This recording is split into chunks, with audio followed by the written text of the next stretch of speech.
to school so you could work. And you worked so you could have money. And you had money so you could be financially independent. So he was very much focused on, you didn't go to college to pick something you like to do. You went to college to get a job that would support you. And he permeated our whole family with that view of this is why you do what you do. Mm-hmm. So that seems like it made a strong impression on you. It did. And it seems like you've carried out his wishes. Would you? Yes, yeah. Well, he would lead you real specifically. I remember when I was 16. He doesn't sound like a weak man. No, he wasn't. He took me at age 16 on my birthday to Dunkin' Donuts, Friendly's, every place you could think of until I got a job. Right. And I kept trying to tell him that, Pop, 30 days before I get my working papers. I can't work for 30 days. And he said, you don't need to be working to have a job. And he says, you need to get the job first, then you can work. And finally, thank gosh, later that day, Howard Johnson's hired me. Howard Johnson's, there's a blast from the past. Yes. 5 years at Howard Johnson's.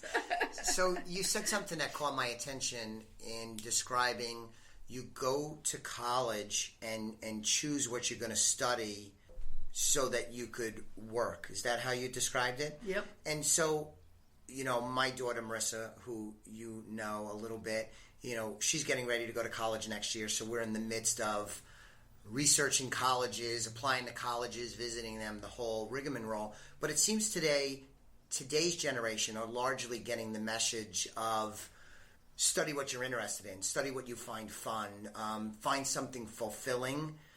And I think about that a lot, and there's something to that, but there's almost an overemphasis on that and less of an emphasis on learn to think, learn to communicate, become worldly, find out about history and literature and sociology and a wide range of kind of Renaissance thinking, and get skills so you can make your way in the workplace. It seems like you need both messages, but it seems to me the pendulum is swung too much on find something that's fun and you like, and too little on the functional part of learning that will allow you to make your way in the world and be successful. Right. Do you have any thoughts about that? Well, Chris, stats that I've heard are that like 80% of the people that go to college don't work under their chosen discipline. I don't know whether that's because they, like me, go for something that was going to get them a job and then they don't have passion for what the work is at the end, or they go for something they like and then can't find work at the end. Right. I don't know where things are in that. But I think that I think there is a lot of worth to doing something you love to do, and that the education should give you the skills to make that choice, to have those choices. That's good. So well said. It's somewhere in the middle. All right. It's somewhere in the middle of those two things. So while we're talking about younger generation, thinking back on your time in the business world and through retirement and all that you've experienced, do you have any advice you'd give from younger generation that are trying to build wealth and make their way in corporate America? Any advice that you'd have reflecting on all that you've experienced?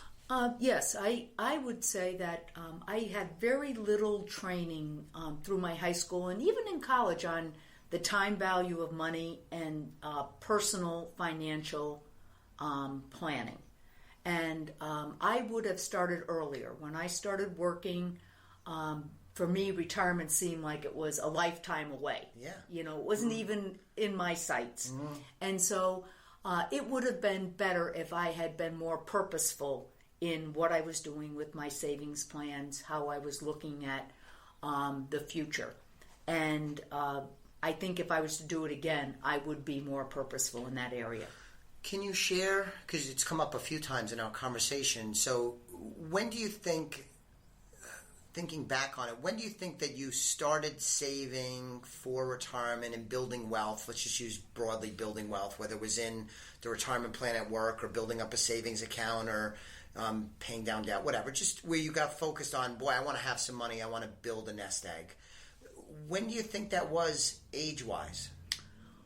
Well, I think I started early with employee savings plans, Okay. the maximum amount, Right. Mm-hmm. and but I left it on autopilot. Right. I just let it roll out into the future. I always paid cash for cars. Always bought a new car. Waited every 5 years. So I had some things that I did along the way, but I never looked out to say, how does that match with what I need in the future? Okay. And that's something I wish that I had, by the time I was 30, that I was looking out and saying, am I doing what I should do? So you were doing a lot of the good things, maybe just because of what you learned, but it wasn't purposeful. You were just kind of doing it, and I was more focused on my career than I was my personal finances. You were very driven. I was focused on my career. Have your views on money changed over time? We're talking about what you were thinking about when you retired. We talked about, during your working years as you approach retirement. So any notable changes where you could say, over time, other than being purposeful, any views on money, what money could do for you, how you ought to handle money? Any notable changes that you could think of that's happened over the course of time? Well, I think now I really do want to project my financial picture, because I want to maintain choices in what I do and where I go, and so it is more important for me to look out over the next, 10, whatever time God gives me into the future to see what that financial picture is. I also have family that I want to care for, and I also like to give back a little bit. I've been very fortunate and very blessed in my career, and I want to be able to give back in cases as well. So for all of that, I need that financial picture where I didn't focus much on it earlier in my life. So it sounds like, in thinking about the wealth that you've accumulated, you wanted to make sure you take care of yourself. That makes sense, so that you have the options we spoke about before. But increasingly, you're thinking about how you could help others, not just in your family, but through charitable causes and the like. It wouldn't surprise me if that becomes more emphasized as time moves on, and that'll I be think it will interesting. too. Yeah. So you've always been responsible with debt, right? In today's day and age, you have this kind of instant gratification, credit cards. You could go into a store and borrow money. You could go to a dealership today and buy a car and walk out with the loan being done today. But it seems like what you learned from your grandfather, and probably from your parents too, is financial discipline on the debt side. You mentioned you always paid cash for cars. So how did debt play into this over the course of time in terms of how you've handled money? I pay my credit cards with the current month, and I still pay cash for cars. There was one car I put on credit, but other than that, or on a debt plan. But other than that, I pay cash for cars. I did have a home mortgage, but other than that, I'm not a big debt person. I like to know that I have that I'm not going to be subject to a lot of payments for past pleasures, if you will. Right. Yeah. So, any sense on how much of your financial success would be attributable to that, where you've lived beneath your means and used debt, but sparingly, in a very disciplined way? How much of an impact do you think that had in your financial success? I think it's a small part, pretty important part. What do you think?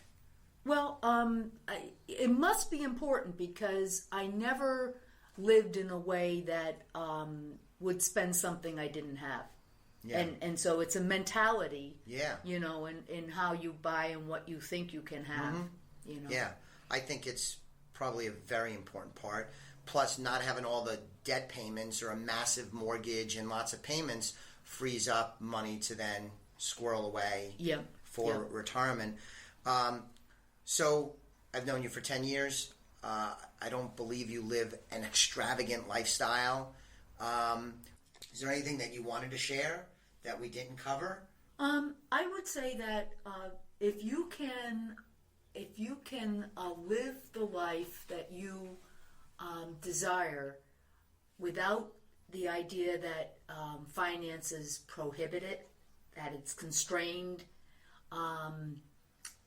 then you have a level of financial success. That would be the only other thing that occurred to me as I was driving up this morning.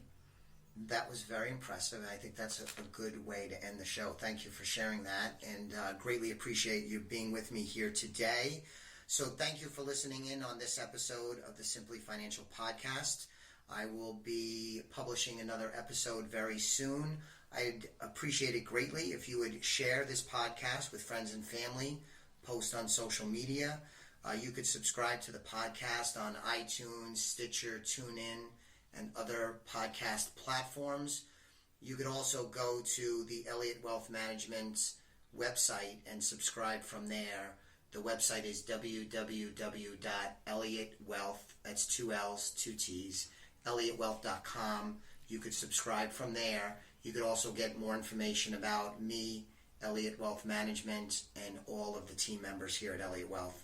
Thanks again for listening. The views expressed are not necessarily the opinion of SagePoint Financial Incorporated and should not be construed directly or indirectly as an offer to buy or sell any securities mentioned herein. Investing is subject to risks, including loss of principal invested. Past performance is not a guarantee of future results. No strategy can assure a profit nor protect against a loss. Please note that individual situations can vary. Therefore, the information should be relied upon when coordinated with individual professional advice. The information being provided is strictly as a courtesy. When you link to any of the websites provided here, you are leaving this website. We make no representation as to the completeness or accuracy of information provided at those websites. Nor is the company liable for any direct or indirect technical or system issues or any consequences arising out of your access to or your use of third-party technologies, websites, information, and programs made available through this website. When you access one of those websites, you assume total responsibility and risk for your use of the website you are linking to. Securities and advisory services are offered through SagePoint Financial Incorporated, member FINRA, SIPC. Insurance services offered through Elliott Wealth Management, LLC are not affiliated with